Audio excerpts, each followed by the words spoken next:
if there's somebody who's spending all his time washing his hands ritualistically for the good of the community, there's some peasant out there who's got to work by the sweat of his brow to make bread for 2 people instead of 1. And there's an amazing novel, a science fiction novel, and absolutely caught this, which struck me as like one of the truly horrible novels in terms of writing style, almost as bad as Asimov, but in there was this brilliant idea, a book called Xenocide by a writer named Orson Scott Card, and had this brilliant idea that absolutely caught this. And this was on, as always, a multi-planetary empire, and the people running the evil empire had figured out the people on some planet were biologically very, very prone towards being extremely smart. We could dissect that in lots of ways, perhaps the particular prenatal environment on that planet, but they nonetheless worried that this planet had great danger for producing revolutionaries that were going to lead the overthrow of the empire. So what they did was invent a virus which caused obsessive compulsive disorder. And they infected a subset of people on this planet with the virus, and the virus integrated into the DNA so it could be passed on multi-generationally, and suddenly you had a subset of people who were paralyzed with OCD, with counting rituals and all of that. And what did they manage to foist off on the rest of the population? These were religious experiences they were having. And within a few generations, this had become a priestly class who sat around all day carrying out their obsessive rituals, and the rest of the population couldn't begin to think of revolting against the empire because they were spending all day long having to come up with enough food to feed the priestly class. And what you suddenly had was a paralysis built around an entire class that does nothing other than carry out these rituals, and that planet was no worry to the rest of the empire at that point. What you wind up seeing is that truly involved ritualistic religious belief is often at the cost of doing anything else. There's a spectacular example of this historically. And this is a 16th century Augustinian monk in Germany named Luther, and this guy happened to have left a lot of written records, and this guy is a classic example of this. He was the son, the only son of a very aggressive, very violent father. There was some suggestion that the father had in fact killed somebody once in a brawl. The son was absolutely terrified of him and was extremely obedient to him. Very anxious, very psychosomatic young man. One day he is out for a walk, gets caught in a lightning storm out in an open field, has a panic attack there because the lightning storm, makes a devotional agreement at that point. If he can survive this lightning storm, he will become a monk. He promises God that. He survives, he becomes a monk, and he is absolutely paralyzed with his ritualistic training.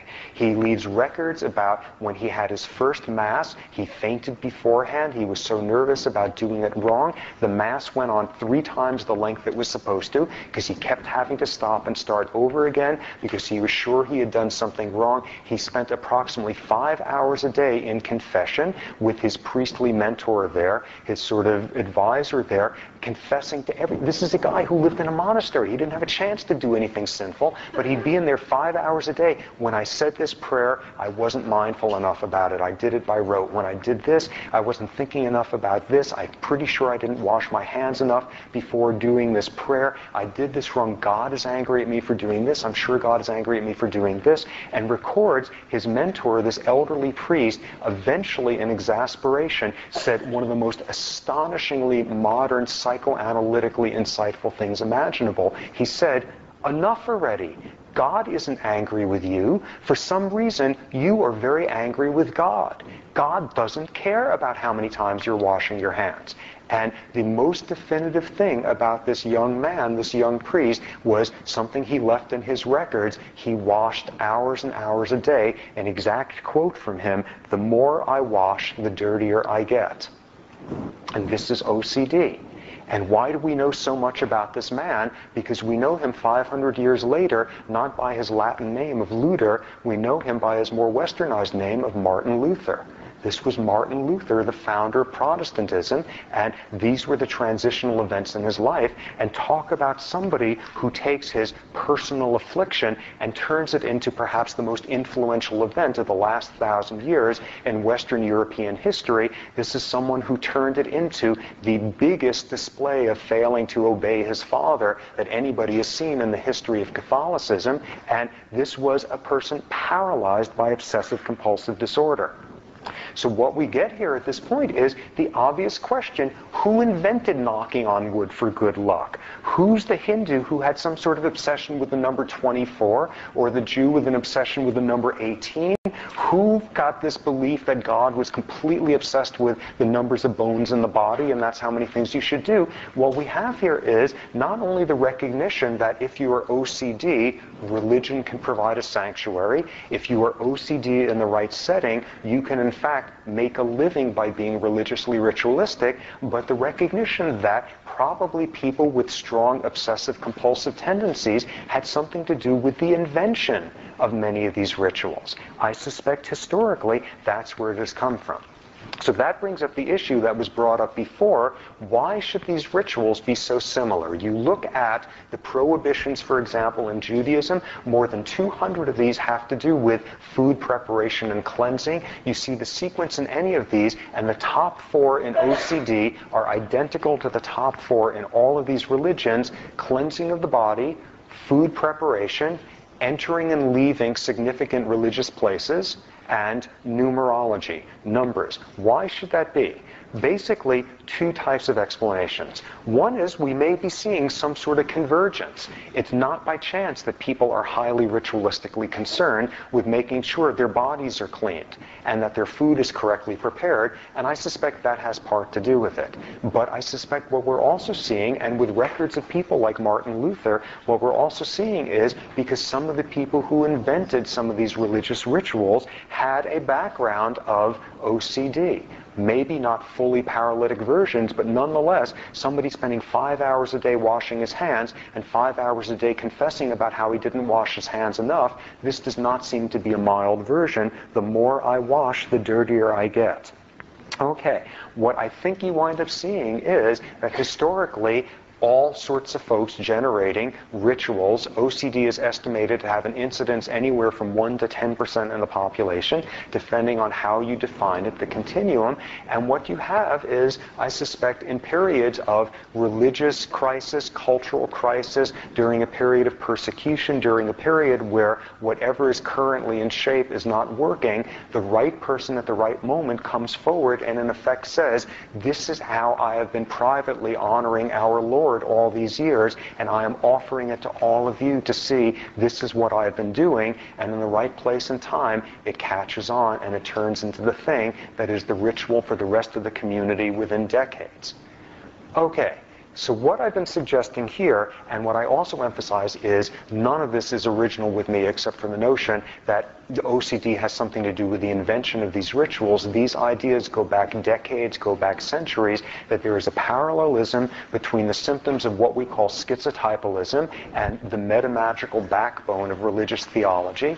There's a parallelism between what we call obsessive-compulsive disorder and the ritualism of mainstream Orthodox religion, and this key point that the exact same behaviors, which in one context destroys your life, has you peripheralized. Do it right, do it in the right context, and it is not peripheralizing, it makes you very honored and powerful. There are more themes. Yeah. Wonderful question.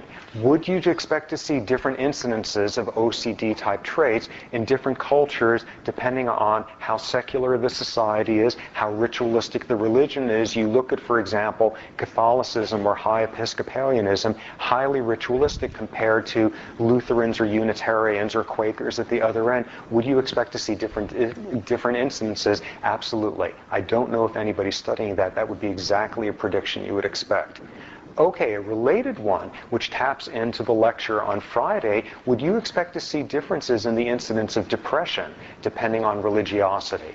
And boy, do you see that with a vengeance. One of the healthiest things you could do with your life is to be religious. And to be highly religious, it is a very strong protector against major depression.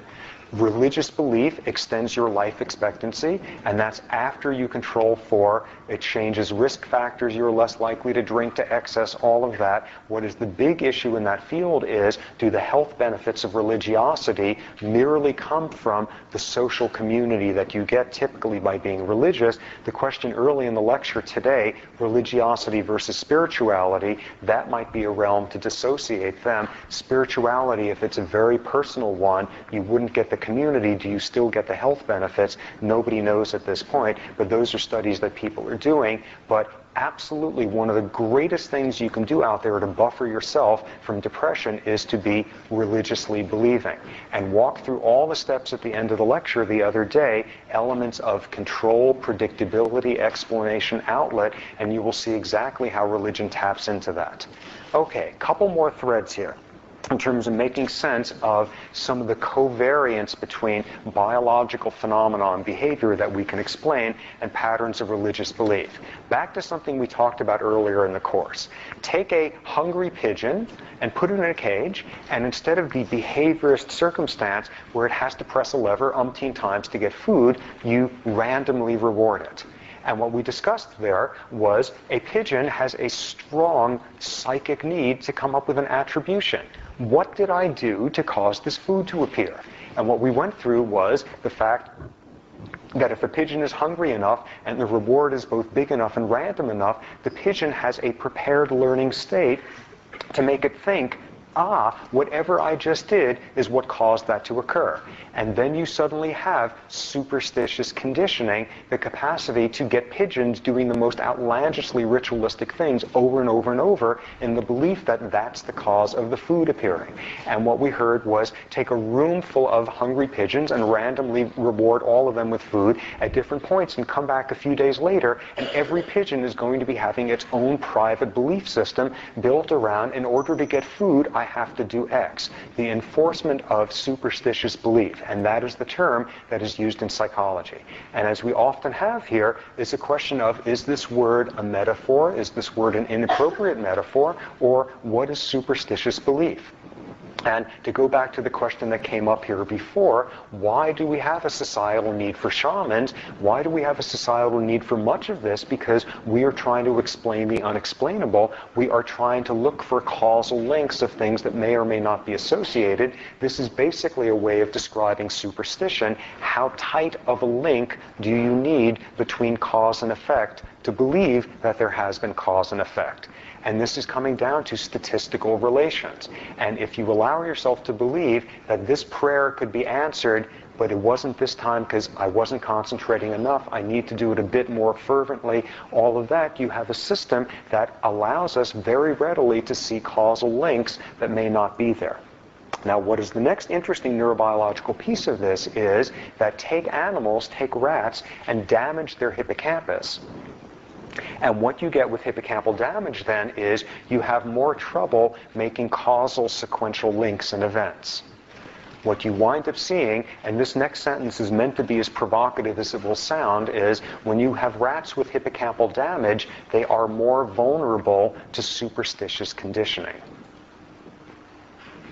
Essentially what that is saying is that as you have a damaged hippocampus, you have less of a capacity to tell the difference between accurate cause and effect linkages and ones that are merely statistically hinting of that, or ones that may not be in the slightest bit connected with each other. Hippocampal damage and rats have a lower threshold for superstitious conditioning. And we can very readily run with that one in terms of what the implications of that might be, going on our usual sequence from, in order to appreciate a biological effect, big, gross lesion sort of stuff, to once again the much more subtle realm. We all differ in our number of hippocampal neurons and the amount of this enzyme and the amount of myelin and all the biology we know, all the individual differences.